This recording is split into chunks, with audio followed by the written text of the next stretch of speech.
Welcome to Daily Office Devotions. I'm Reggie Kidd, joining you from inside the Cathedral Church of St. Luke in Orlando, Florida. Thanks for joining me on this Thursday following Trinity Sunday.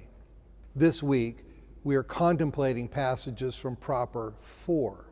I want to give some attention to the early chapters of the book of Ecclesiastes and of Paul's letter to the Galatians.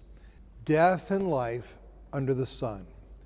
For Ecclesiastes, the most obvious dead end is death itself. In the face of death, according to the writer, the best that human observation can offer, the best that we who live under the sun can surmise is, who knows whether the human spirit goes upwards and the spirit of animals goes downwards to the earth? Ecclesiastes chapter 3, verse 21.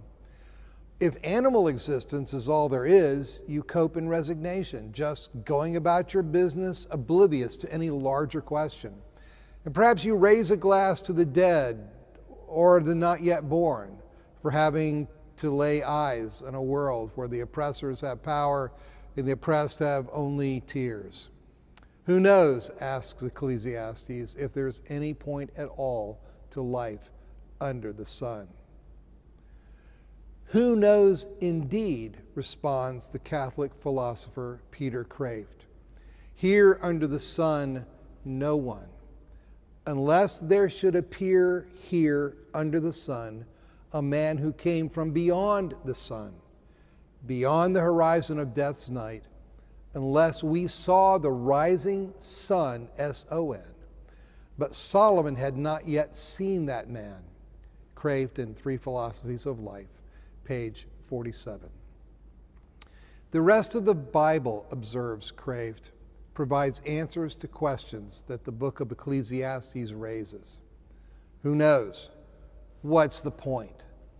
Because the rest of the Bible has seen the man who came from beyond the sun. Matthew has seen the man from beyond the sun. Thus, in our reading today, Matthew describes the day the man from beyond the sun multiplies loaves and fishes to feed people with physical hunger, prefiguring a sacred sustenance for souls. Taking the 5 loaves and 2 fish, he looked up to heaven and blessed and broke the loaves and gave them. Matthew chapter 14, verse 19. Jesus uses the same actions here that he will use at the Last Supper.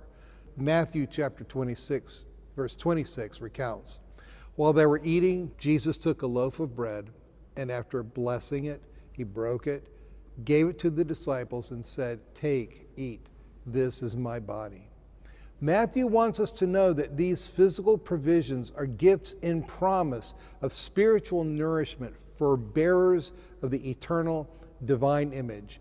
We are not soulless animals. Paul, too, has seen the man from beyond the sun, the man who shook off the curse of death, who reversed death itself. That is why in yesterday's reading in Galatians, Paul speaks of being crucified with Christ. He declares, "It is no longer I who live," meaning, to paraphrase Ecclesiastes, I no longer live under the sun, that is, with futility and without purpose.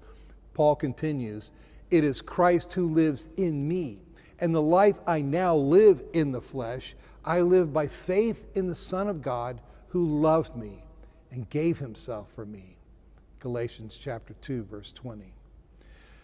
And so, in today's passage from Galatians, Paul rejoices because Jesus' seemingly meaningless death, which was both like and unlike so many other seemingly meaningless deaths before and after his, becomes promise and hope and purpose. It is God's blessing for Gentiles as well as for Jews, Galatians chapter 4, verse 3, which is to say, it is for everybody who will believe, for all who refuse to let their horizons be defined by what is observable under the sun, and who say instead, yes to the rising sun, S-O-N. I pray you say yes to Jesus today. Be blessed this day.